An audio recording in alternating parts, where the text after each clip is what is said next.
मिट्टी, तांबा, चांदी, पीतल, सोने आदि के दीपक आपने देखे हैं। आप अगर नया दीपक नहीं खरीद रहे हैं तो मिट्टी के दीपक को आप धो सकते हैं, या गेरू में आप डाल सकते हैं, या आप चूने में डाल सकते हैं, या हल्दी में भी डाल सकते हैं। उनको अच्छे से साफ कर लेना चाहिए, फिर कुछ घंटे बाद पानी में भिगो देना चाहिए, इससे कि आप उनको उल्टा करके सुखा लीजिए। इसके बाद प्रदोष काल में सूर्यास्त के बाद दीपक में तेल का दीपक, गाय की घी का, अगर नहीं है तो कोई बात नहीं, और साथ में बत्ती लीजिए, चावल लीजिए, गेहूं लीजिए, और मंदिर में भी जा सकते हैं आप दीपावली के दिन, या कार्तिक मास में रोज कर सकते हैं इस तरह का। आपको दीपक में लाल धागा, कलावा का इस्तेमाल कर सकती हैं, पीले रंग की बत्ती भी लगा सकती हैं, अथवा गेहूं या सब तनाज, इसके बिना दीपक रखे बिना कभी भी दीपदान नहीं करिए, ना दीपक जलाइए। ऐसा कहा गया है कालिका पुराण में कि पृथ्वी को अकारण ही हम लोग दीपक का ताप सहन नहीं होता है, उन्हें परेशान करते हैं और वो फल नहीं दे सकती हैं।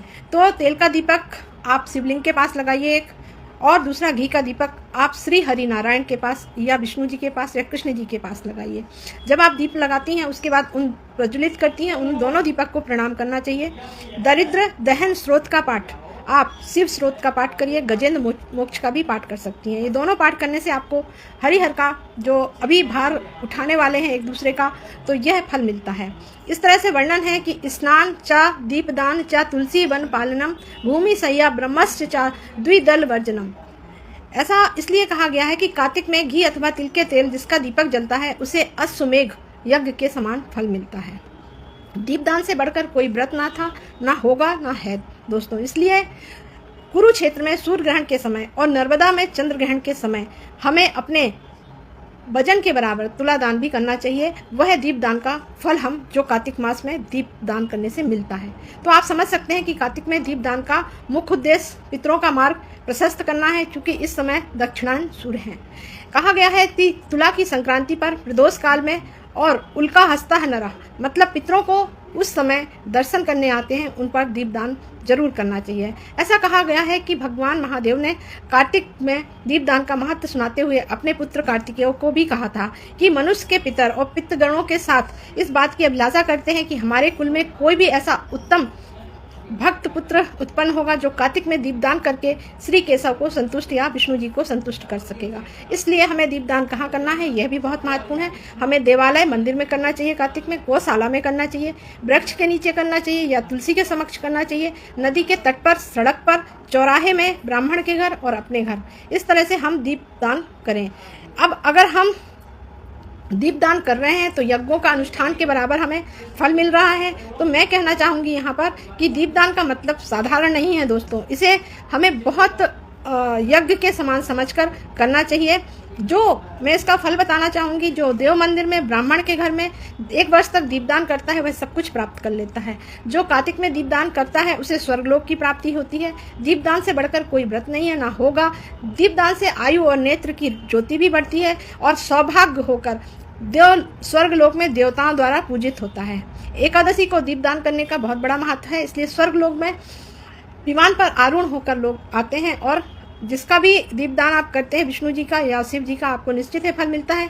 हमें 5 दिन जरूर दीपदान करना है अगर हम कार्तिक में पूरे समय दीपदान नहीं कर पा रहे हैं। तो कृष्णो विष्णु पुत्र पंचादिनी चा पुण्यम देसु यो दत्ते दीपम स्वच्छ या माँ प्रायुयतः, मतलब कृष्ण पक्ष में 5 दिन रमा एकादशी से दीपावली तक के यह दिन बड़े पवित्र माने गए हैं। इसमें जो दान किया जाता है, इसमें जो दीपदान किया जाता है, यह अच्छा है और संपूर्ण कामनाओं को पूर्ण करने वाला माना जाता है। तो मैं कहूँगी रात्रि में सूर्यास्त हो जाने के बाद घर में, गौशाला में, देव वृक्ष के नीचे, मंदिरों में जलाकर दीपक जरूर रखिएगा आप इन 5 दिनों में, क्योंकि ये बहुत महत्वपूर्ण है देवताओं के मंदिर के लिए। यहाँ तक कि शमशान में भी दीपदान का महत्व है, नदियों के तट पर भी इसका महत्व है। आप अपने कल्याण के लिए घृत का जलाइए, आयु की वृद्धि होगी। घी का संबंध सूर्य ग्रह से भी माना गया है।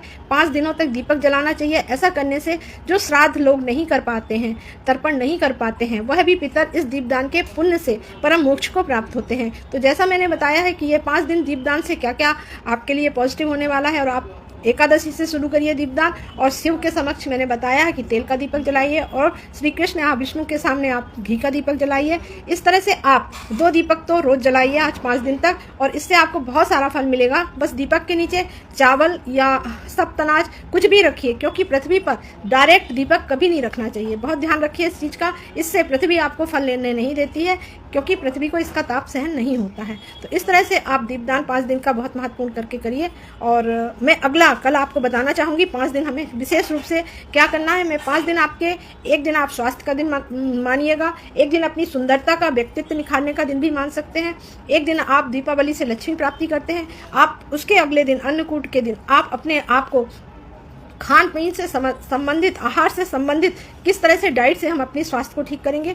और जिस तरह से भाई दूज को हम लोगों ने यम से जोड़ा है, यानी मृत्यु का हरण करने वाले यम की पूजा करके हम इस दीपावली में 5 दिन का महत्व आपको जरूर बताएंगे। धन्यवाद दोस्तों।